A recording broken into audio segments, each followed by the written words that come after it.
Précieux, fidèles téléspectateurs, auditeurs, auditrices, de partout vous êtes en train de nous suivre, nous vous disons bienvenue dans cette émission que vous avez pris certainement l'habitude de suivre ici chez nous. Nous sommes une émission d'édification, une émission d'information, une émission de débat, une émission qui vous permet de croître sur le plan spirituel parce que nous vous apportons de la matière qui vous sont très chères. Dans le cadre de cette émission ce soir, nous avons l'honneur et le privilège de recevoir un homme de Dieu que vous avez certainement suivi dans nos émissions. C'est le pasteur David Makonga. Avec lui, on va parler d'un sujet intéressant que nous avons eu à commencer avec lui sur de qui es-tu fils. Aujourd'hui, on va essayer d'entamer la deuxième partie de cette émission avec lui. Il a accepté notre invitation ce soir. Alors nous sommes dans la joie. Cette émission, c'est une émission qui parle de la foi, c'est une émission qui parle de l'édification. Pourquoi? Parce que vous allez constater avec nous, un monsieur va devoir se réveiller un bon matin, il s'est dit Dieu m'a appelé, je vais devoir commencer mon église, il prend les bâches, il va quelque part, il commence une église avec certains frères. Alors nous les approchons au sein de cette émission, question de partager avec eux ce à quoi ils ont cru, c'est les enseignements qu'ils sont en train de donner aux enfants de Dieu, le rappel, tout ça dans cette émission qui est les vrais dieux. Alors, de qui es-tu fils? C'est une émission que nous avons commencé déjà avec lui et aujourd'hui on va essayer de continuer. Révérend, bienvenue dans cette émission. Merci beaucoup mon frère Yannick. J'espère que vous allez bien. Nous allons très bien par la grâce du Seigneur. Ok. Oui. Il y a ceux-là qui vont vous suivre pour la toute première fois. C'est qui le pasteur David Makonga? Je sais que vous êtes présenté à plusieurs reprises, mais Colosie est devenue une ville touristique. Les gens viennent chaque jour et ceux-là qui vous suivent, c'est leur première fois. C'est qui pasteur David? Merci beaucoup. D'abord, je dis aussi merci à tous les téléspectateurs qui nous suivent à ce moment-ci, que ce soit à la radio, tout comme à la télévision. Oui. Que Dieu les bénisse de partout et nous suivent. Le pasteur David Makonga, il est pasteur visionnaire de la communauté des assemblées Rocher des Âges, ici à Colosie. Ok. Pasteur David Makonga, il est écrivain, il est coach de plusieurs hommes de Dieu. Pasteur David Makonga, il est marié d'une seule femme, Madame Nathalie Makonga, que je salue d'ailleurs en passant. Okay. Avec elle, nous avons 5 enfants. Pasteur David Makonga, c'est un lecteur de la Bible. Il est là, c'est aussi un berger. C'est aussi un promoteur d'une école du ministère. C'est un enseignant de la parole. Donc c'est un peu ça en ce qui concerne ma présentation. Je suis un motivateur de plusieurs hommes de Dieu, ainsi de suite. Voilà, merci beaucoup pasteur David d'avoir accepté notre invitation. Je vous remercie. Nous sommes dans la joie de vous recevoir aujourd'hui dans le cadre de cette émission. Alors, quand aujourd'hui vous voyez la première partie que nous avons eu à tourner avec vous de cette émission, de qui es-tu fils, c'est quoi vos impressions après que les gens aient consommé cette émission-là? Merci beaucoup. Nécessairement, je suis dans la joie parce que le but du Seigneur est en train d'être atteint. Okay. Vous savez, la première émission, plutôt la première partie de cette émission, quand nous l'avions tournée, j'ai eu beaucoup de réactions. Les hommes de Dieu m'ont appelé de partout. Okay. Les hommes de Dieu m'ont appelé de partout. Ils ont vraiment très bien reçu cet enseignement. Et aussi des jeunes ministres, ceux qui sont dans les églises. Les jeunes ministres qui sont dans les églises, ils m'ont aussi beaucoup appelé. Cela m'a même poussé l'idée de composer le deuxième module et l'achever rapidement. Nécessairement, je me sens un peu joyeux parce que, vous savez, quand on prêche l'évangile et que les gens écoutent, et cet évangile-là, les amène aussi à un changement, les amène à prendre des décisions. Moi personnellement, je suis dans la joie par rapport à ça, parce que l'émission a été suivie et beaucoup de gens m'ont appelé. Je peux même enregistrer, je peux dire 90% des gens qui m'ont appelé, ce ne sont que des hommes de Dieu, des pasteurs, ainsi que certains serviteurs qui sont dans les églises et m'ont appelé. Mais je n'ai pas reçu les appels des jeunes serviteurs qui n'ont pas des églises. Ceux-là, ils ne m'ont pas appelé parce qu'ils se disaient que je les ai attaqués dans l'émission, alors que je ne les ai pas attaqués. J'ai juste donné un remède qu'il fallait donner par rapport à tous les dégâts qui se passent aujourd'hui à cause de la paternité spirituelle qui est négligée. Aujourd'hui, vous nous avez parlé de l'école des ministères. Oui. Comment ça se passe, cette école des ministères, avec vous? Merci beaucoup. Nous sommes déjà dans la phase des inscriptions. Les gens s'inscrivent, les hommes de Dieu s'inscrivent de partout.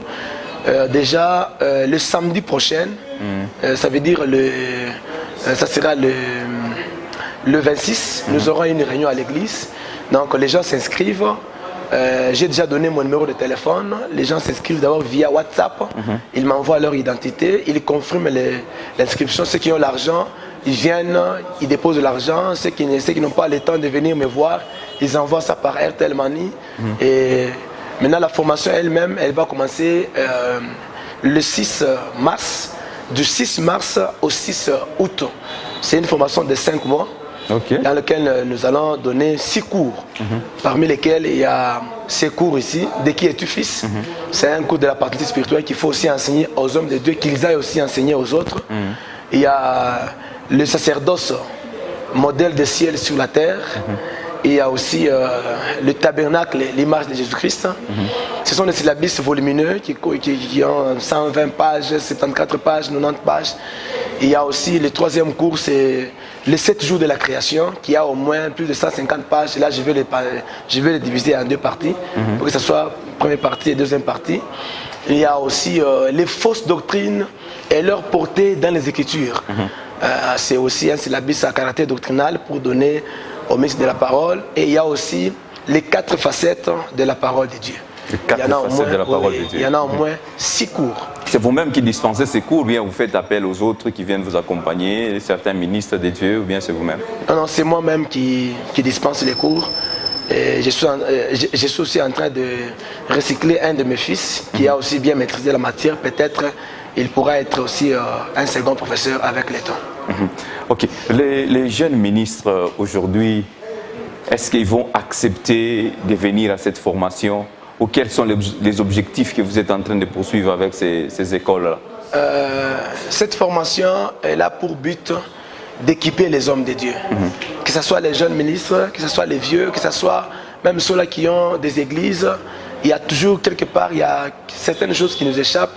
Mais avec la formation, parce qu'il y a parmi les principes d'un ministère réussi, il faut rester un étudiant à vie. Bien que tu peux avoir une église, tu peux déjà peut-être avoir déjà une connaissance profonde, tu as déjà appris, mais il faut toujours continuer à apprendre. Les jeunes ministres, nous les appelons toujours qu'ils viennent profiter de ces temps, parce que ces temps ici, c'est un très bon temps d'apprendre et d'avoir un bagage spirituel qui pourra les aider à être utiles dans le corps, dans le corps du Christ. C'est-à-dire, nous appelons tous les jeunes ministres, nous appelons tous les pasteurs, nous appelons toutes ces personnes-là qui ont l'appel de Dieu. Mais beaucoup plus ceux qui ont des adresses spirituelles. Oui, ça c'est... Qu'est-ce que vous voulez dire par là? Ça c'est un peu la particularité de notre école. Nous, dans notre école, on ne reçoit pas bien, on ne recrute pas les gens qui n'ont pas une généalogie spirituelle, les gens qui n'ont pas des adresses spirituelles. Maintenant, depuis un certain temps, je suis chez moi parce que. Des personnes pareilles, on ne les recrute pas. On recrute les gens. Voilà pourquoi sur la fiche d'inscription, c'est écrit même le nom de l'église, le nom de ton père spirituel et la fonction que tu assumes dans l'église. Non. Nous voulons former les gens qui ont des adresses. Ça veut dire les gens qui ont déjà des églises, on les équipe pour que l'église n'ait pas de failles. Et que l'évangile que nous annonçons, que nous parvenons tous à une connaissance parfaite et au même son de l'évangile, même au niveau de la ville, que ce soit dans le corps du Christ. Voilà pourquoi nous recrutons les gens qui ont des adresses. C'est pour éviter les vagabondages spirituels. C'est-à-dire donc ça veut dire qu'il y a certains hommes de Dieu qui se disent hommes de Dieu, mais qui n'ont pas des églises. Ce sont des mercenaires. Alors avec de telles personnes, par rapport à la doctrine, on ne peut pas donner l'équipement à un mercenaire. Aujourd'hui, l'enseignement a déjà changé. Vous pouvez lui donner un enseignement qui est contraire à ce qu'on lui enseigne à l'église, qui est contraire à aux doctrines de son église. Qu'est-ce que vous allez faire par rapport à ça? Il reste dans votre église ou bien il rentre dans son église avec cette cacophonie qu'il va recevoir? Voilà pourquoi, du fait que ce que nous donnons, nous les donnons avec la lumière des Saintes Écritures. On n'est pas là pour combattre certaines doctrines. Non, non. Surtout que nous qui sommes dans les églises dites des réveils, dans les églises dites pentecôtistes, nous avons presque le même évangile, le même son. Mais il y a de petites divergences par rapport à la doctrine. Bon, ici, par exemple, la femme peut prier sans mouchoir de tête, mais de l'autre côté aussi, la femme, il faut que pour prier, il faut seulement que la femme porte le mouchoir de tête. Ce sont des petites contradictions. On peut nécessairement expliquer ça. Qui divise aussi l'Église. Non, non. Qui divise les églises. Non, non. On vous dit ici que la femme peut prêcher, ici la femme ne peut pas prêcher. Mais dans ce cas-là, le ministre qui vient, chez lui, on lui a déjà dit que la femme peut prêcher. Il vient chez vous, on vous dit que non, la femme ne peut pas prêcher, elle peut rester seulement dans les bancs. Là, nous respectons la croyance de toute personne. Ok. Le point central qui nous unit, c'est Jésus-Christ. Et par rapport à la doctrine, nous combattons les hérésies, les doctrines qui nous combattent. Ok. Mais par rapport à ces petites divergences-là, de la femme qui peut porter le mouchoir de la tête, non, ici quand le pasteur entre, il faut que tout le monde s'élève, ici quand le pasteur entre, que personne ne s'élève pas. Là, on ne touche pas à des choses pareilles pour ne pas créer le problème. Mais quand nous recrutons un étudiant dans notre école, coûte que coûte, moi qui enseigne, je vais toujours être en contact avec son père ou bien son pasteur, donc son pasteur ou bien son père spirituel. Je suis toujours en contact avec lui. Je peux aussi parler avec lui. Non, ici, dans cette école, nous avons tel. Est-ce que vous les connaissez là-bas comme serviteur de Dieu? Non, nous les connaissons. Il fait voilà, ainsi de suite. C'est-à-dire, même ces pasteurs-là, on sera toujours en contact avec eux. Merci. Alors, rapidement, nous vous signalons, auditeurs, auditrices, fidèles téléspectateurs, que le pasteur David Makunga, que vous êtes en train de suivre, il a écrit déjà quelque chose ici, c'est intitulé École du ministère. C'est De qui es-tu fils? De qui es-tu fils? C'est les livres ou les syllabus qu'il a écrit pour permettre aux ministres d'être équipés. Alors, révérend, on va parler directement de ce que vous avez écrit. C'est quoi qui vous a motivé d'abord de parler sur ce thème? De qui es-tu fils? Vous savez, si vous lisez sur la première page, j'ai dit, j'ai constaté, surtout dans la francophonie, l'église francophone, j'ai remarqué que la paternité spirituelle est devenue une leçon négligée, un enseignement bafoué. Et ce qui fait que, parce que la paternité spirituelle n'est pas respectée, ce qui fait qu'aujourd'hui, il n'y a plus de miracles qui s'opèrent dans nos églises, parce que les pères sont frustrés. Les pères ont des blessures que les serviteurs les ont déjà causées.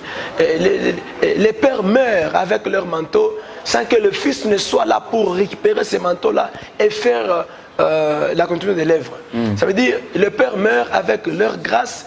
Pourquoi? Parce que les fils ou bien les filles dans le ministère ne respectent pas la paternité spirituelle. Cette leçon-là, elle est devenue par terre, on la néglige, et il y a même des églises qui combattent cet enseignement-là de la paternité spirituelle, alors que c'est l'un des principes qui aide aux jeunes ministres de travailler avec la grâce de leur père. Comme je vous avais dit dans mon émission précédente, que si vous travaillez comme étant des fils, donc il faut que vous receviez l'héritage de votre père. Mais cet héritage-là, pour le recevoir, il faut que le fils soit loyal. Il faut que le fils reste au pied de son père. Il faut que le fils travaille au pied de son père, et tout en le respectant. Mais maintenant, moi, je fais ce constat-là. J'ai remarqué qu'aujourd'hui, tout celui qui monte dans le ministère, il se fait père, et puis il combat même les pères. C'est là que j'ai eu cette motivation-là de composer cet enseignement-là et de donner ça aussi aux hommes de Dieu. Voilà, nous allons directement sauter de parler du chapitre 6. Parce que les autres chapitres, j'ai exploité déjà mon émission passée. Pour ceux-là qui auront besoin de suivre cette émission, ils peuvent aller sur YouTube. Vous écrivez Gros Plan TV. Vous écrivez Gros Plan TV. Vous allez retrouver cette émission De qui es-tu fils? Directement, si vous êtes à la maison, vous avez votre téléphone en main. Vous pouvez écrire Gros Plan TV. Vous allez retrouver cette émission, vous écrivez Gros Plan TV, De qui es-tu fils? Vous allez retrouver cette émission, vous vous abonnez directement pour avoir beaucoup plus de détails. Alors, vous avez ici parlé du 6e chapitre, les fils et filles dangereux. Pourquoi les fils et les filles dangereux? Est-ce qu'ils existent, les fils et les filles dangereux? Oui, ils existent, ils sont là. il y a 2 fils dans le ministère qui sont dangereux. Ok.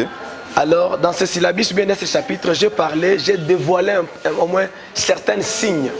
Certains signes que certains enfants ou bien certains fils présentent et que parfois peut-être le ministre établi ou soit le berger de l'église peut-être n'est pas informé et il n'était pas que ces signes-là que ces enfants présentent, c'est un signe dangereux qui amènera à la destruction même de l'église, qui amènera peut-être à la division, à la rébellion, qui amènera peut-être à certaines choses-là qui pourra nuire même la vision. Alors, il y a 2 fils qui représentent des signes et ces signes-là les dévoilent que ces fils-là sont tellement dangereux. Donc ici, c'est une lampe que vous allumez pour éclairer les pères, pour éclairer qu'ils savent. Voir quelques caractéristiques dans certains enfants qui ont tous les malams, avec le danger, ok. Vous pouvez partir avec les malams comme ça, directement, rapidement, il faut merci beaucoup. Comme je tente de le dire, d'abord je donne un petit exemple. Oui. Nous travaillons tous dans les entreprises. D'ailleurs, moi j'ai la grâce d'occuper quand même des postes, des responsabilités, même dans les entreprises, diriger une équipe. Vous allez constater que dans l'équipe, il y a des gens qui n'obéissent pas aux ordres lorsque vous leur dites de faire quelque chose. Ils persistent. Il résiste un peu. Parfois, s'il y a beaucoup de gens, vous lui donnez un ordre, soit vous l'envoyez de faire quelque chose, il peut le faire très bien. Il peut le faire très bien, mais s'il n'y a pas de gens, vous lui donnez quelque chose à faire, il résiste. Ok. Vous remarquez déjà que non, oui, travailleur, un travailleur va bien. Un travailleur où, quand il y a un soulèvement là, il est là, il crie aussi, mais quand on dit non, il faut que tous ceux-là qui ne peuvent pas entrer au boulot, ils seront licenciés, mais le même agent là qui incitait les autres là à crier, à faire non chef, là, déjà vous remarquez que celui-ci c'est un fils dangereux. Vous allez voir que donc ce sont des gens qui combattent leurs frères. Dans le syllabus, j'ai dit parmi les signes qui dévoilent, parce que j'ai au moins établi 12 signes, dès que les signes peuvent aller même jusqu'à 20. 12 signes? Oui. C'est pas beaucoup. Mais je vous dis là que dès que les signes peuvent aller même jusqu'à 24. C'est parce que c'est les syllabus, j'ai un peu condensé, mais dans le code du ministère, je creuse dans la profondeur. Les tout premiers signes que je remarque dans un fils dangereux, ce sont les enfants là, bien les fils là, qui ont de l'amertume dans l'âme, mais ils ne parlent pas. Il souffre dans son âme. Il a des problèmes là. Il a écouté des illusions. Il a écouté que non, le pasteur a dit ceci. Il a écouté que non, le pasteur a fait ceci. Ça les blesse, mais il est calme. Lorsqu'il est calme, avec cette amertume-là dans son âme, il est en train de faire quoi? De travailler jusqu'à ce que cette amertume-là va éclater et il va poser un acte-là bizarre. Soit c'est la rébellion, soit il quitte l'église avec les membres, soit il commence à te salir. Là, j'ai même évoqué un texte de 1 Samuel chapitre 13, le verset 22 à 32. Là, ça nous parle de l'histoire d'Absalom. Absalom qui a remarqué que son frère Amnon a violé sa petite sœur. Et Absalom, au lieu d'aller présenter cette amertume-là auprès de son père, papa Chikia, frère Amnon, à la fin qui arrive, papa, cherchons comment est-ce qu'on peut remédier à ça. Mais lui, il reste calme. Il commence à développer cette amertume en lui, jusqu'à ce que cette amertume-là l'a amené à faire quoi? À tuer son frère. Et quand il a tué son frère, à l'insu de son père, ça créait déjà un désordre dans l'église de David. Ça a créé un désordre dans l'église de David et ça s'est agrandi jusqu'à ce qu'Absalom est devenu rebelle. Il a même chassé son père de son trône. Alors, dans ce cas ici, ça c'est d'abord le tout premier signe. Les tout premiers signes. Les frères qui sont en train de nous suivre, parce que nous devons rentrer dans les exemples concrets. Le frère qui est en train de nous suivre, il constate qu'il a entendu que son pasteur a fait, il a entendu que son pasteur a dit, il a entendu ceci, il a entendu cela par rapport à son pasteur. Ce frère ici, il fait quoi? Il a l'amertume dans son cœur, il fait quoi? Voilà, qu'est-ce qu'il faut faire? Je crois avoir répondu encore, non, c'est pas avec vous, c'est avec un autre journaliste. J'avais dit quoi? J'avais dit, dès que vous remarquez que il y a des choses qui vous piquent, vous êtes dans une angoisse là terrible. Non, non, ne vous enfermez pas. Allez vers votre Père. Ouvrez-lui votre cœur. C'est pas l'impolitesse. Non, non, c'est pas l'impolitesse. Il y a la manière qu'il faut aborder les pères. Il faudrait que les pères soient aussi sensibles à nous recevoir et à comprendre ce que nous voulons en tant que fils. Voilà pourquoi, dans le 9e chapitre de ce syllabus, j'ai parlé des 4 caractéristiques d'un vrai père. Ok. Donc, parmi lesquels le père doit avoir le temps. Quand son fils vient lui présenter un problème qui les ronge, il doit se disponibiliser pour l'écouter avec amour, avec des pensées saines. Okay. Non, c'est mon fils qui vient, qui a un problème. Parce qu'il y a des enfants dangereux là, et ils ne parlent pas. Et s'ils ne parlent pas, ils développent cela en eux. Et lorsque la chose va s'agrandir, il va larguer une bombe là dans l'église et ce sera donc du désordre et puis ça sera un grand désastre. Sur ce, quand le fils vient avec un problème, toi le père, tu dois être disponible. Okay. Et d'ailleurs le cœur de père déborde de pardon. Un père doit avoir un pardon là vraiment, je peux dire là, illimité. Donc tu vois ton fils qui vient, donc le fils là qui a de l'amertume dans son âme, il doit prendre le temps d'aller, donc de faire un rendez-vous avec son père. Il va avec son père. Avec politesse, avec un langage courtois. Il commence à parler à son père, papa, écoutez, j'ai appris ça, papa, à cause de ça, ça me ronge vraiment, papa, ça me diminue même ma dimension là de prière, papa, parce que ça m'a fait trop mal. Papa, écoutez, on m'a dit ça, on a dit que vous avez dit ça, on a dit qu'il y a eu ça, il y a eu ça, il y a eu ça. Maintenant, le père va maintenant ouvrir sa bouche, il va maintenant lui parler, non, non, il y a eu ça, ne souffre pas ça, ce sont des illusions. Moi, j'avais dit ça, il y a ça, il y a ça, il y a ça. Est-ce que toi tu es mon fils? S'il y a un problème à te parler, est-ce que je peux avoir peur de toi pour ne pas t'appeler pour te dire? Est-ce que s'il s'agit même de gronder sur toi, est-ce que je peux avoir peur de ne pas gronder donc sur toi? N'écoute pas ces gens-là qui t'ont parlé de ces choses-là. On y va comme ça, comme ça, comme ça. Tu soulages le cœur de ton fils et tu remédies à ça. Ok. C'est ça. Merci beaucoup. Ça c'est le premier signe sur les fils. Alors le deuxième. Les fils dangereux attaquent leurs frères, ils attaquent leurs frères et sœurs. Oui, oui. C'est ça le deuxième point. C'est ça le deuxième point. Comment ça? J'ai encore évoqué là-bas 2 Samuel 13. Toujours Absalom. Oui, toujours Absalom. Vraiment Absalom, il m'a beaucoup aidé. Il m'a beaucoup aidé avec son père David. Le fils dangereux, un père doit savoir que quand vous voyez, vous avez le fils dans l'église, vous avez les serviteurs dans l'église, mais ils sont en train de se combattre eux-mêmes. Vous allez voir un serviteur qui ne soutient pas la prédication d'un autre frère. Donc, un autre frère dans l'église, il s'est dit quoi? Il dit, bon, comment dire ni frère fulani butoto butoto chunga shiku pale mimi tapanda tutarudisha bintu munjia donc tutakorriger unaona basi pasteur na yebo na tuchanga na batoto bon donc les frères comme ça ils se combattent eux-mêmes et lorsque les fils se combattent directement c'est l'échec du ministère du père parce que les fils sont appelés à être un et indivisible. C'est une famille, c'est une famille. Mais si vous remarquez dans votre staff là de serviteurs, les serviteurs ne s'entendent pas. Les serviteurs se contredisent. Demain l'autre monte. Au lieu de monter avec son inspiration, au lieu de monter avec un message qui va édifier le peuple, il monte, il commence à combattre son ami par le message. Donc vous écoutez comme ça que non, il est en train de contredire ce que son frère a prêché. Même que ce soit même dans les chorales. Vous savez, vous allez voir les gens qui se combattent pas mal. Et toi en tant que père. Surtout là-bas, surtout dans les chorales, il y a des sérieux problèmes. Et toi en tant que père, en tant que berger de l'église, dès que vous remarquez il y a maintenant des mésententes, les gens ne se supportent pas.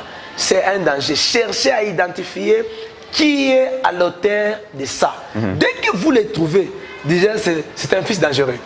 Qu'est-ce qu'il faut faire avec lui? Est-ce qu'il faut les chasser? Il faut les chasser de l'église? Non. La première des choses, il faut les suspendre, les punir. Non, non. La première des choses, il faut d'abord l'appeler. Vous l'appelez, vous lui retournez sur ses raisons. Dites que non. Vous savez, tu as toujours été excellent, tu fais bien ton œuvre, tu es comme ça, tu es comme ça, comme ça, comme ça, comme ça, comme ça. Mais ce que j'ai contre toi, c'est que ces derniers temps, tu fais sortir des paroles là tu mets la division entre les frères, tu combats tes frères. On m'a dit que tu es allé attaquer tel frère à cause de ça, de ça. Et moi-même, j'ai fait des constats. Ta manière d'introduire, le dimanche passé là, tu l'as mal introduit. Quand tu introduis comme ça, alors que maintenant, si ton frère là, d'ailleurs, lui aujourd'hui, il n'était pas au culte, il était au boulot. Si on lui disait que le frère Gaël, dans sa manière d'introduire, il a introduit comme ça, tu vas créer un problème. Focalise-toi sur l'essentiel. Focalise-toi sur la parole. On ne se prêche pas. On ne prêche pas les hommes, on prêche Jésus-Christ. Vous l'enseignez, vous lui donnez des directives. Si c'est un bon fils, il va écouter ses conseils là, et il va rester dans l'église. Mais si c'est un mauvais fils, il sortira comme Cham. Il va commencer à dire de n'importe quoi sur votre papa, ça va corrompu, papa, et pas pour Foulane, pas pour Foulane. Déjà, si vous remarquez un tel fils, c'est un fils dangereux. Voilà, c'est un fils dangereux. Mesdames, messieurs, fidèles téléspectateurs, auditeurs, auditrices de partout, vous êtes en train de suivre cette émission. Nous sommes avec le révérend pasteur David Makonga. Nous parlons avec lui sur le deuxième module qu'il a écrit sur « De qui es-tu, fils ?» Là, aujourd'hui, nous parlons de les fils et les filles dangereux, les caractéristiques des fils et des filles dangereux. Là, directement, nous passons au troisième point. À ce qui concerne les fils dangereux. C'est quoi ce que vous dites dans le troisième point? Avant que j'entame ça, j'aimerais dire une phrase là qui pourra aider un frère. Il ne faut jamais combattre ton frère. Parce que les talents que ton frère a, la grâce que ton frère a, toi tu n'en as pas. Et ce que toi tu as, ton frère aussi n'en a pas. Alors, pour que vous relevez très bien le ministère de votre père, soyez unis. Dès que vous soyez unis, ça permettra à bien... donc ça permettra au ministère de votre père, ou bien à votre ministère, de bien s'établir et de croître très bien. Il ne faut pas tuer parce que les gens sont allés trop loin, ils parviennent même à s'empoisonner. Ils parviennent même à se mettre des histoires là. Et quand c'est le tour de l'autre, vous allez voir que le son ne sera pas bien. Donc, il collabore avec les techniciens, il dit non, mon fanny, venez. Demande à la chorale de s'absenter. Donc, des histoires pareilles là. Il ne faut pas se combattre. Parce que les fils dans la maison sont comme les bois dans un four. Dès que le bois refuse de se croiser dans le four, il n'y aura pas le feu. Et s'il n'y aura pas le feu, qu'est-ce qu'il y aura? Il y aura la fumée. Et la fumée, c'est le désordre.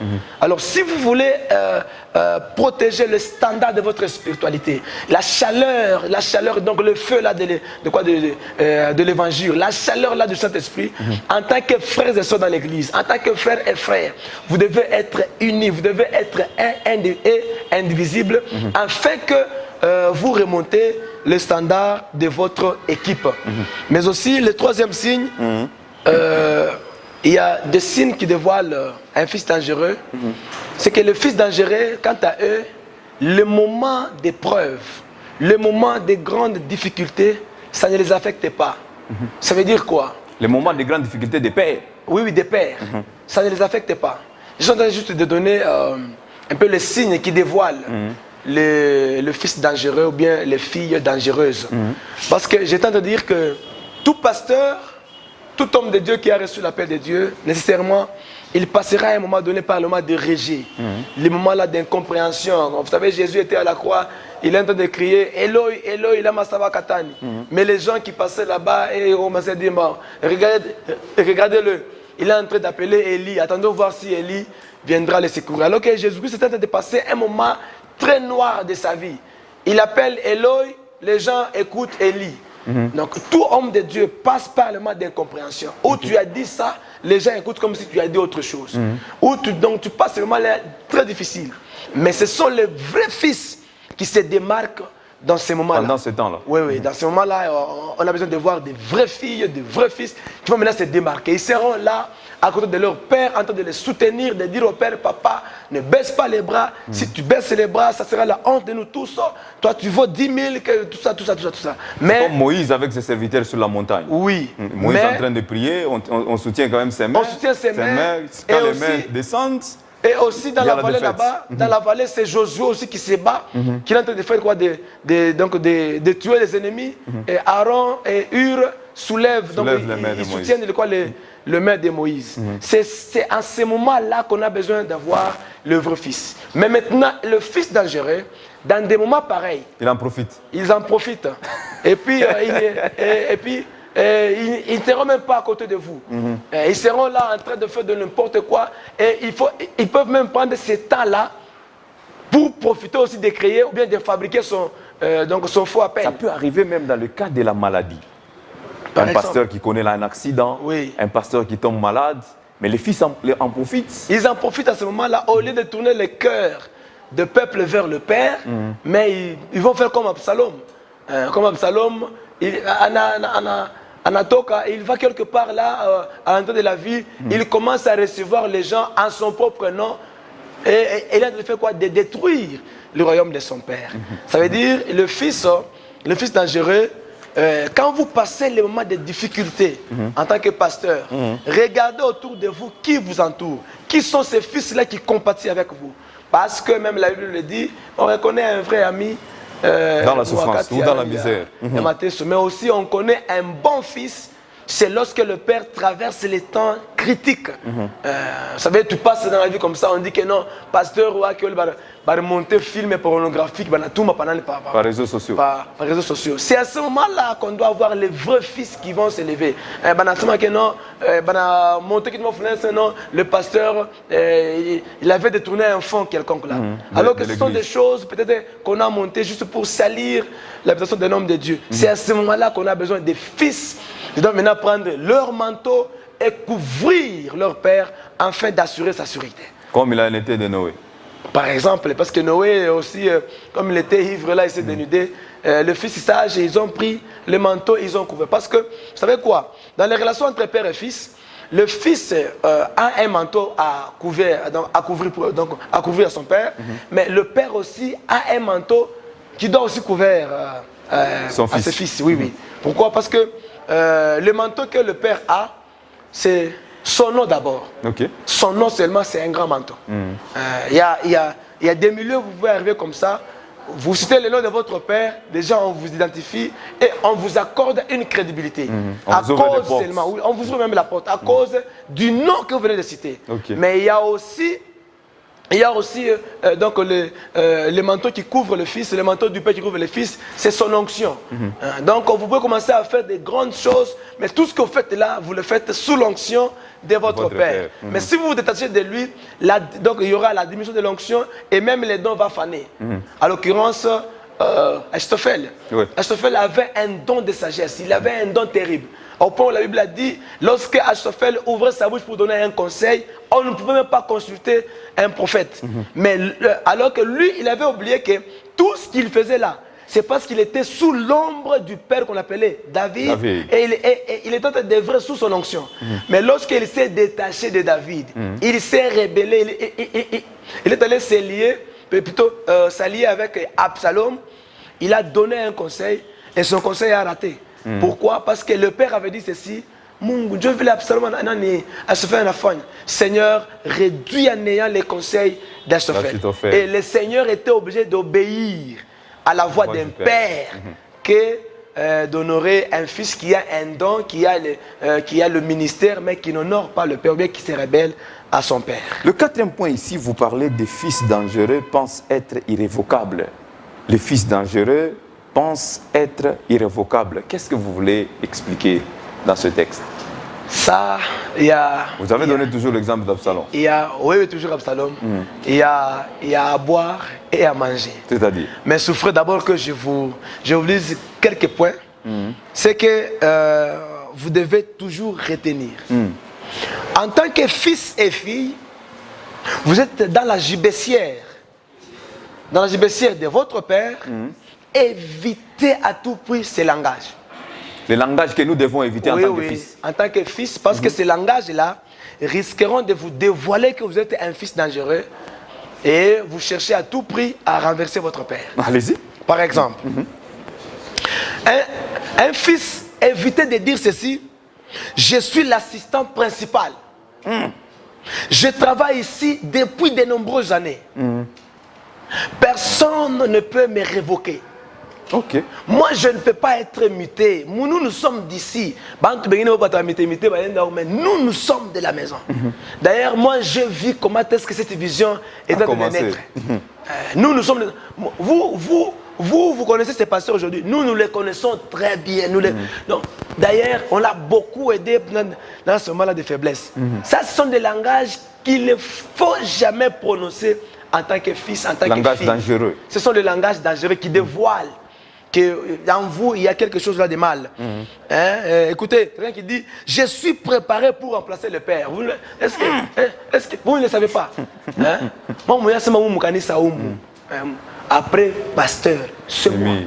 Et d'ailleurs, c'est moi qui suis préparé. C'est moi qui suis préparé pour le remplacer. Dire que non, au fait, le temps, que le Père sache que le temps de Moïse est déjà passé. Maintenant, c'est le temps de Josué. Ces langages, ce sont des langages qu'il ne faut jamais prononcer. Prenez vos distances si vous voulez me reprocher. Non, moi, des choses pareilles, non. Si vous voulez me reprocher, prenez vraiment vos distances. Dans cette église, moi, je ne suis pas n'importe qui. Des langages pareils. En tant que pasteur, dès que vous écoutez ces choses, en tant que serviteur dans l'église, dès qu'on vous écoute en train de parler comme ça, directement, vous êtes en train de révéler la nature qui se cache en vous. Ok. Je ne suis pas n'importe qui ici pour me remplacer. Je ne suis pas n'importe qui pour me gronder. Parce que le fils dangereux, il pense être irréprochable. Il pense être irremplaçable. Moi, j'ai toujours dit ceci. Dans l'église, tout le monde est remplaçable sauf le pasteur. Sauf le pasteur? Oui. Ok. Comment ça? Ça veut dire, c'est le pasteur qui place les gens. Le pasteur, il dit, non, je vois, oui, Muntu, avec sa grâce, il peut bien jouer ses rôles. Il les place là-bas. Oui, avec ses talents qu'il a, je peux faire de lui, peut-être, je ne sais pas, quelqu'un de la presse de l'église. C'est le pasteur. Non, Ouyou ni administrateur. Il est comme le coach. Oui, c'est le coach. C'est un administrateur. Il travaille après un moment donné, il dit non, on laisse aussi la chance aux autres aussi de faire quoi? De travailler. On donne aussi les postes à une autre personne. Maman présente. Mais dans ce cas-là, les pasteurs, comme ils empereurs, c'est quoi? Non, ce sont des empereurs. Les pasteurs, on ne peut pas les bouger, on ne peut pas les parler. Papa, c'est un père. C'est un père. Mais Dieu peut les déplacer. Est-ce que vous pouvez entrer dans votre maison, vous remplacer les pères? Donc vous venez comme ça, vous dites que non. Kwanza Léo, ça veut les mises à Kwanza. Bon, maintenant, papa, non, maintenant c'est moi. C'est le père lui-même, s'il veut se retraiter, il convoque une réunion, il appelle tous les enfants, il dit, à partir d'aujourd'hui, vous avez un problème, n'importe lequel, qui a trait aux finances, qui a trait à ça, allez, interrogez-vous, ou bien allez-y chez votre frère tel. Moi, je me retraite. C'est le père lui-même qui va donner. En l'occurrence, David toujours. David, il y avait beaucoup de fils, mais je prends 2 fils. Je prends Adonijah, je prends aussi Salomon. David est devenu vieux. Tellement que comme David est devenu vieux, il doit maintenant se retraiter. Et il dit, je vais choisir qui? Avant qu'il les choisisse, Salomon, déjà Adonijah est allé s'autoproclamer parce qu'il savait que non, il avait la faveur de son père l'aimait. Il est allé s'autoproclamer comme étant le roi. Il est allé même appeler les gens, non, les sacrificateurs, venez me consacrer, je suis roi d'Israël. Lorsqu'on a informé à David que non, écoutez ce qu'Adonijah a fait, David a fait quoi? Il a appelé Salomon et dit, c'est moi qui t'établis. Maintenant, regardez. Le fils qui a été établi par le père et le fils qui s'était autoproclamé, et il a été établi par les serviteurs de son père. Qui est celui-là qui a régné? Mais c'est David. C'est lui que David a installé. C'est Salomon qui a été établi par le père. Voilà pourquoi je donne encore un conseil aux frères, à tous ceux-là qui montent dans la grâce, de rester dans la maison de votre père. Attendez que le Père lui-même, il va constater que vous avez grandi et il choisira un ministère pour vous par rapport au sang que vous allez faire commencer à faire sortir et il vous établira au temps convenable. Je vous donne encore une illustration par rapport à ça. David, il prend sa gibecière. Au lieu d'aller ramasser les pierres sèches, mais David va aller remplacer les pierres mouillées dans l'eau. Il prend les 5 pierres, il les place dans sa gibecière. La gibecière, c'était un petit sac là que un berger marchait avec, et c'était formé, ou bien c'était cousu par la peau de l'animal. Ça veut dire, à l'intérieur de ces gibecières là, il y avait les poils, et il y avait aussi de la chaleur. Quand David ramasse les pierres, avant de prendre la pierre et la mettre dans sa lance-pierre et la jeter sur Goliath, il y a d'abord des processus. Premièrement, il ramasse les pierres. Deuxièmement, il les place dans sa gibecière. Pourquoi? Pour que dans sa gibecière là-bas, que les pierres sèchent, soient séchées par le poil de la gibecière. Et là-bas, il y a de la chaleur. Et jusqu'à ce que David va maintenant prendre la pierre. Quand il prend la pierre, ça veut dire qu'il faut que la pierre soit totalement sèche. Ça veut dire quoi? Le père doit d'abord vous prendre, il vous met dans sa gibecière, il commence un peu à vous presser. Tama est couché, cupidité est couché, na capacité à kuchunga bantu. Donc le père va te tailler jusqu'à ce que lui-même, lorsque maintenant Goliath viendra, il te prendra et il te jettera sur Goliath, tu les frapperas et les honneurs retourneront sur David. J'aimerais dire ceci à tous ceux-là qui nous suivent en tant que les jeunes ministres, de prendre tout votre temps, de rester là-bas et éviter de tels langages. Aussi, je connais plus et je n'ai même pas commencé. Et moi d'ailleurs, dans cette église, je n'ai même pas commencé ma foi ici. Ces genres de paroles, ce sont des paroles qui dévoilent le fils dangereux. D'ailleurs, je suis venu juste pour vous aider. Hein, bon, des paroles pareilles. Tu ne peux pas dire ça dans ton église. Tu ne peux pas dire ça à ton père que non, moi je suis venu pour t'aider. On ne vient pas pour soutenir l'homme de Dieu. Non. Mais on vient pour être béni par les dieux de l'homme de Dieu. Je répète, on ne vient jamais pour soutenir un homme de Dieu, parce que même sans vous, le ministère qui est en lui là va encore créer d'autres choses. Parce que le Père, il est l'image donc de Dieu en tant que créateur. Son appel va encore créer d'autres personnes. Il faut éviter des paroles pareilles. Il faut éviter des paroles pareilles, parce qu'aujourd'hui, il y a beaucoup de fils qui se méconduisent. Et ils pensent être irremplaçables. Donc eux, on ne peut pas les bouger. Eux, on ne peut pas les remplacer. Quand le pasteur veut gronder sur quelqu'un, il dit non, pasteur, il faut qu'il basse son ami, mais oui, tu es son fils. Parce que le fils est éternel. Il y a parmi les chapitres, toujours dans ces syllabistes, je parlais d'un point là dans un des chapitres, que le fils et les filles sont éternels. Parmi le langage que le fils doit vraiment s'abstenir à ne pas le dire. Et quand un fils le dit, en tant que pasteur, déjà dès que tu écoutes ça, identifie-le que c'est un fils dangereux. Un fils qui dit, d'ailleurs moi ici, je garde trop de secrets. Si j'ouvrais seulement mon cœur pour parler, cette église va voler à l'éclat. Donc un fils qui parle comme ça, il dit, mais là il y a un secret à Mingsa ou Kanisa. Mais il y a n'importe qui. Comment toi seulement ni fungule qui regarde, mon cher, moi je ni poussé ni fungule qui ni sème. Parce que si j'ouvrais seulement ma bouche pour parler, cette église va se diviser. Non. Un fils qui parle comme ça, en tant que pasteur, en tant que père, déjà vous devez savoir que c'est un fils dangereux. Alors, si le père a commis aussi beaucoup de bavures, beaucoup de dégâts, donc les fils n'ont pas le droit de parler de la bavure de leur père. Donc on encourage papa au frère Yannick, est-ce que si par exemple, chez vous à la maison, votre père, c'est un exemple, votre père, il a été attrapé avec une chèvre qu'il a volée. Est-ce que toi, le fils, tu vas aller à l'école, commence à dire à tes amis que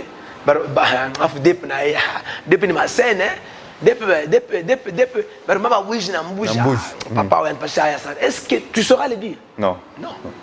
Voilà pourquoi aussi, même dans le ministère, le père spirituel ne sont pas des dieux. Il y a toujours certaines bavures. Lorsque le père commet certaines erreurs, je donne là-bas un remède très puissant pour tout fils qui est spirituel. Parce que le fils charnel ne va pas me comprendre. On apprend chez le père dans deux volets. Premièrement, on apprend par ses qualités. Et deuxièmement, on apprend par ses défauts. Ça, je vous le dis clairement.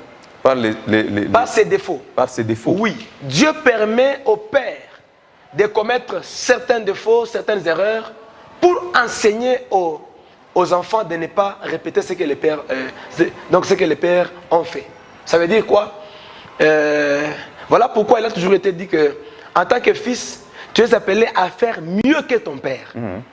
Or, pour faire mieux que ton père, tu dois apprendre les erreurs de ton père et ses qualités pour que tu perfectionnes ses erreurs et tu amplifies ses qualités, afin que tu fasses mieux que lui. Maintenant, si tu commences à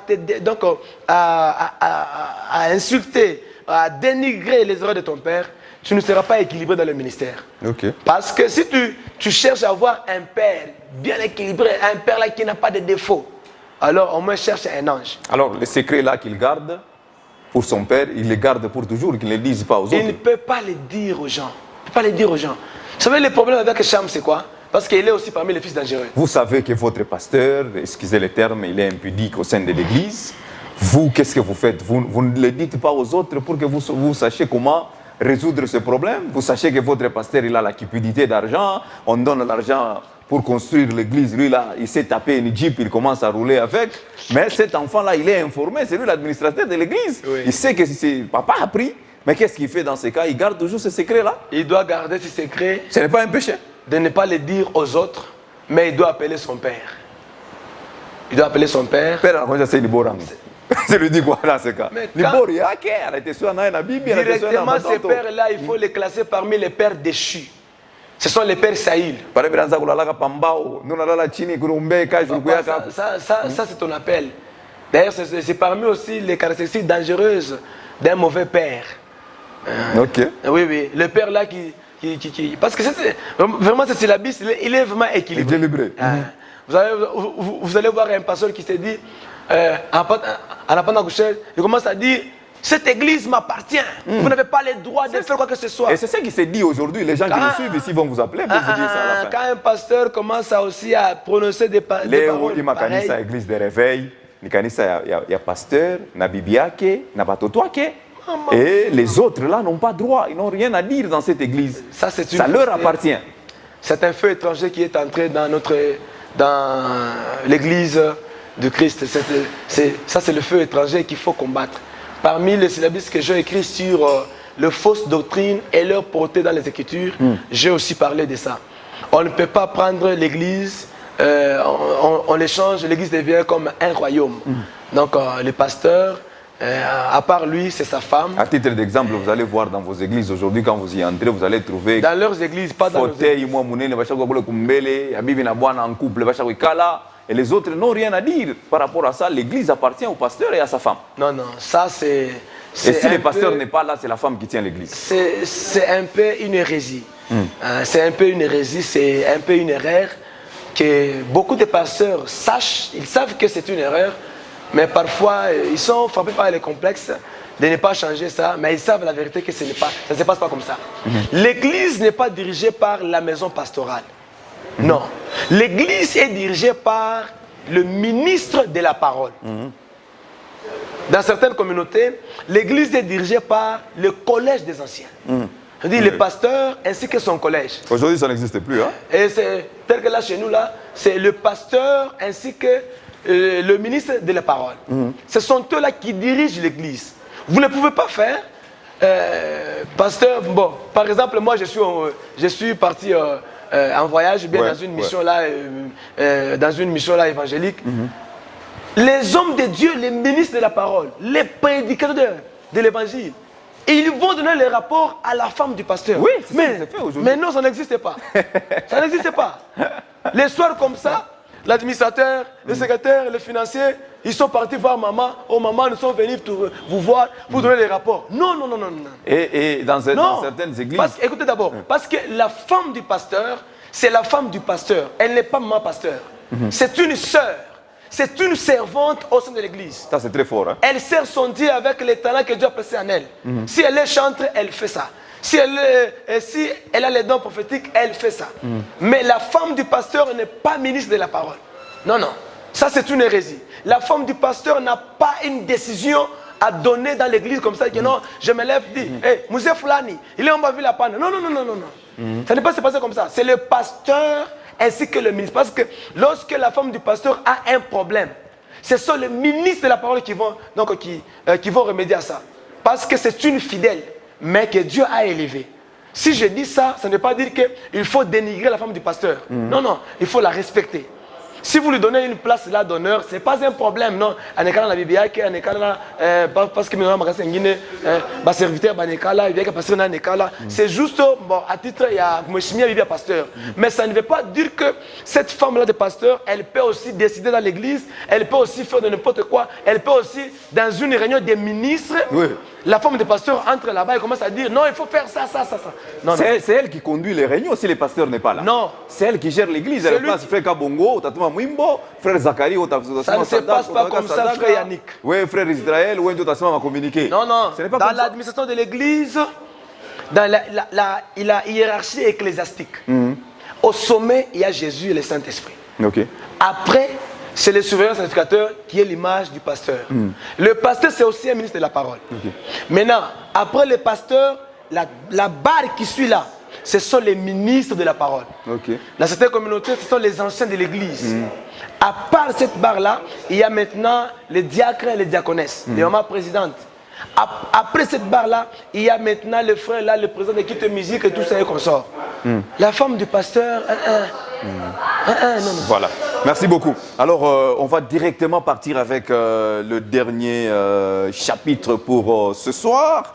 Ici, vous parlez des 4 caractéristiques d'un père. On va parler rapidement de ces 4 caractéristiques d'un père. C'est dans votre, je crois, 6e, hein?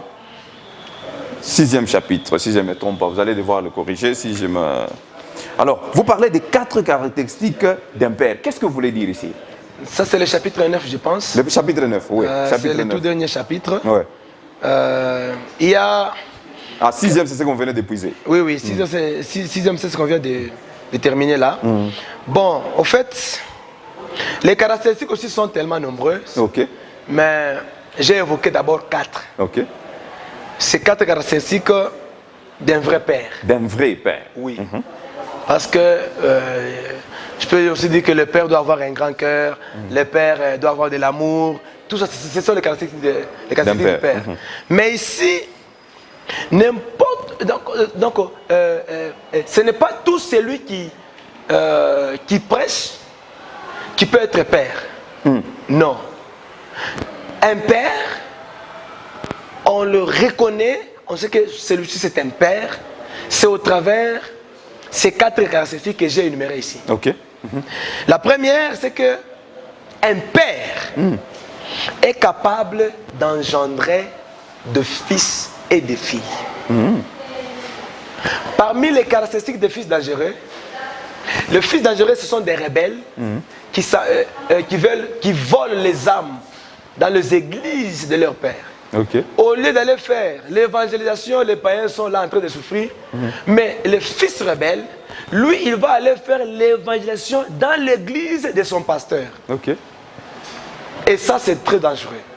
Mais si le fils là, en train de partir, c'est quelqu'un de charismatique, il prêchait bien au sein de son église, il a des fanatiques, et ces fanatiques-là vont le suivre, est-ce que là, il y a un problème?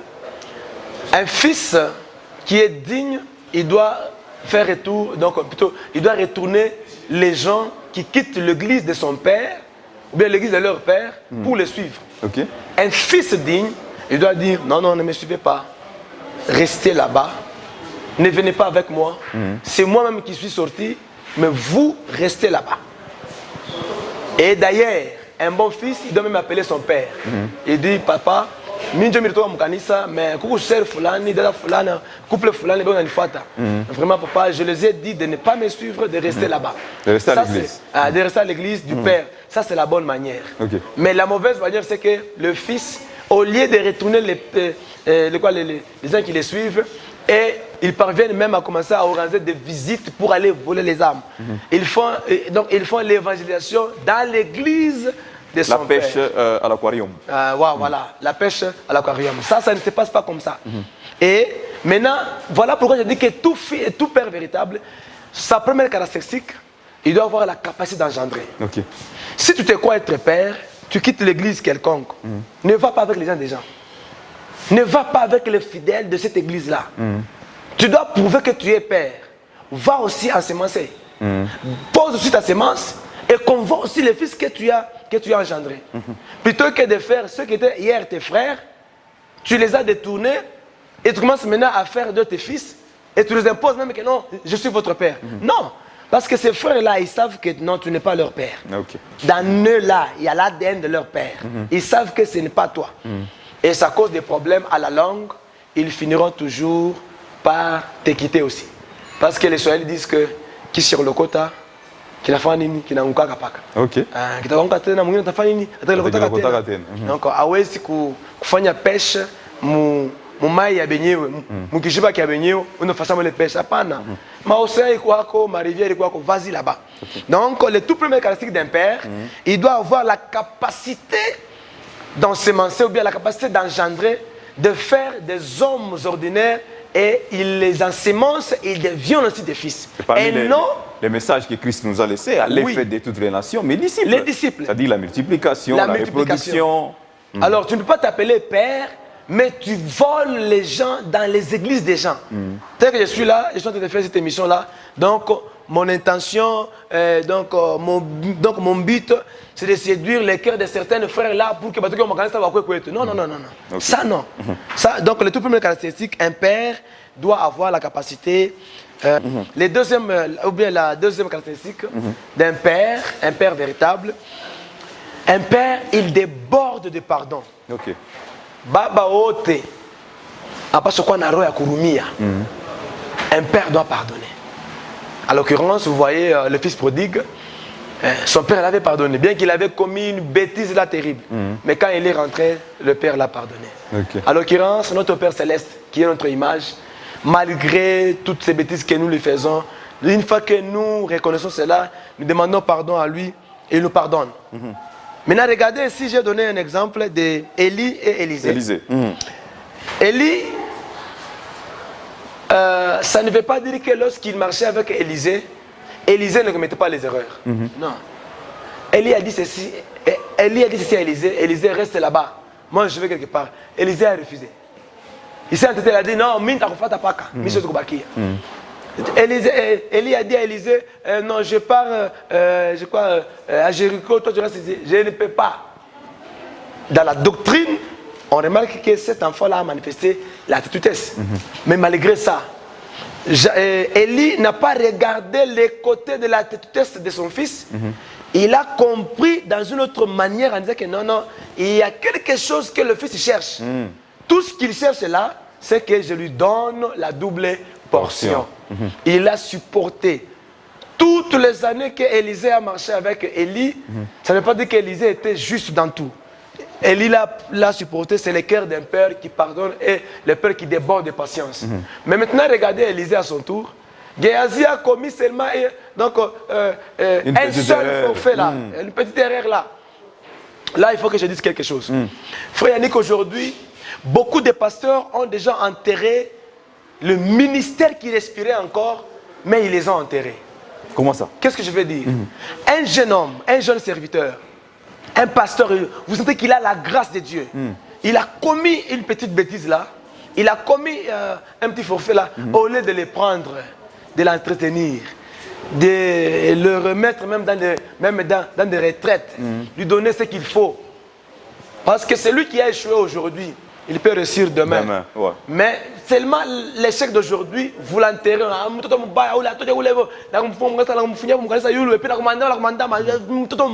Vous enterrez un ministère en train de vivre.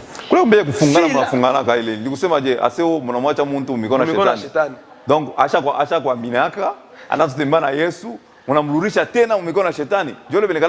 ça, ce n'est pas bien. Ça, ce n'est pas bien. Moi, je n'ai jamais vu le diable nous donner quelqu'un. Non, non, le diable ne donne pas. Au lieu de faire toutes ces mesures-là, papa, prenez le temps de prendre ce fils-là, ou bien cette fille-là, vous la mettez dans une retraite. Et vous lui donnez ce qu'il faut. Vous martelez sur son erreur. Dites que tu as mal fait, ça ne se passe pas comme ça. On te retraite un peu. Dans la retraite, on lui donne les équipements encore, on lui enseigne, on lui dit non, il faut faire, prochainement, il faut pas faire ça, il faut pas marcher comme ça, faire ceci. C'est possible que vous récupérez un grand homme de Dieu Celui qui fera même votre fierté demain, alors que vous l'avez enterré. Alors que vous voulez seulement l'enterrer vivant. Aujourd'hui. Parce qu'aujourd'hui, il y a beaucoup de ministères que les gens sont en train de faire quoi? D'enterrer, comme Géasi et Élysée. Géasi avait aussi des potentiels. Géasi, c'est quelqu'un qui a marché longtemps avec Élysée. Mais Élysée, par un petit forfait là, il a légué des malédictions. Le père n'est pas là pour maudire. Je vais te maudire, je vais te maudire. Non, ça c'est pour justement impressionner les gens, terroriser les enfants. Un père, dans la bouche du père, il y a la bénédiction, il y a la rigueur, il y a la discipline, pas la malédiction. Okay. Donc, il doit être débordé de pardon. Le père doit être débordé de pardon. De pardon. Les hommes de Dieu qui ne deviennent pas pères souffrent d'idéalisme et de perfectionnisme. C'est-à-dire quoi? Donc, quand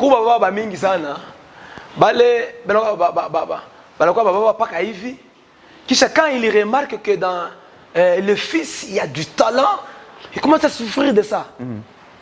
Or, c'est à vous maintenant de donner l'équipement à ces fils-là, parce qu'en tant que père, tu ne peux pas manquer quelque chose à donner à tes fils. Tu ne peux pas manquer vraiment.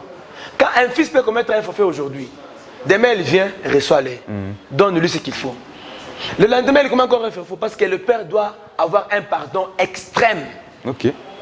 Je vous avais dit dans l'émission précédente que le père, c'est une poubelle. C'est une poubelle là où les enfants vont jeter leur immondice. Okay. Vous m'avez dit que, Pasteur David, les pères qui vous écoutent ne seront pas d'accord avec vous. Ouais. Mais oui. Mais parce que si vous êtes père, quand je parle du pardon, ça veut dire quoi? Mais je parle aussi de la poubelle. Parce qu'un père doit avoir un cœur, doit être comme une poubelle. Donc, il reçoit les erreurs des enfants et il les amène toujours à la perfection. Même si vous avez le frère, angara bonene ya grâce. Mais angara tena bonene ya nini? Ya bêtise. Et qu'on a grâce ya nguvu sana, mais ma bêtise tena la fani il est qu'on a commettre, c'était aussi des bêtises énormes. Mais heureusement, on avait un père là qui avait un cœur. Chaque fois qu'il commettait ces bêtises là, il revenait, le père lui donnait des conseils, lui disait la voie qu'il faut suivre. Mais aujourd'hui, cet homme là, c'est un grand serviteur de Dieu. Ok. Donc c'est un peu ça. Il y a aussi je crois qu'on va prendre le dernier point, c'est par là qu'on va terminer. Les autres points, ils vont devoir lire dans les syllabus parce qu'on ne saura pas tout terminer. C'est un syllabus très volumineux. À partir de ce point, c'est par là que nous allons devoir terminer l'émission de ce soir. Le dernier point. Il y a le père a une patience infinie. C'est-à-dire? Le père subvient aux besoins de ses enfants. Ces deux choses ici, il faut que tout père qui me suive, tout père qui me suit, se rende compte qu'il est appelé à faire ces choses. Ça veut dire quoi?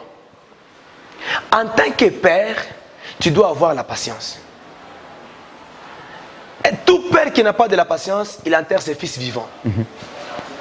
Tout père qui n'a pas de la patience, il enterre ses filles vivantes. Il y a des grâces qui jaillissent, mais lorsque les grâces commencent à monter, il y a aussi des scories qui entourent ces grâces-là. C'est comme de l'or. C'est-à-dire les grâces montantes sont comme de l'or. Mais cet or-là est entouré par des scories. Alors le père doit avoir la patience. 1, de laver cet or-là. 2, de chercher là où vous pouvez même le mercure, chercher là où vous pouvez trouver un four. Donc il y a tout un processus. La connaissance. Je parle à tout pasteur qui m'entend, qui est en train de diriger l'église. C'est le temps de mettre à jour le ministère. Parce que le temps dans lequel nous sommes, c'est le temps de Daniel 12. C'est-à-dire? C'est-à-dire quoi? Daniel avait dit quoi? Dans ce temps de la fin, la connaissance accroîtra.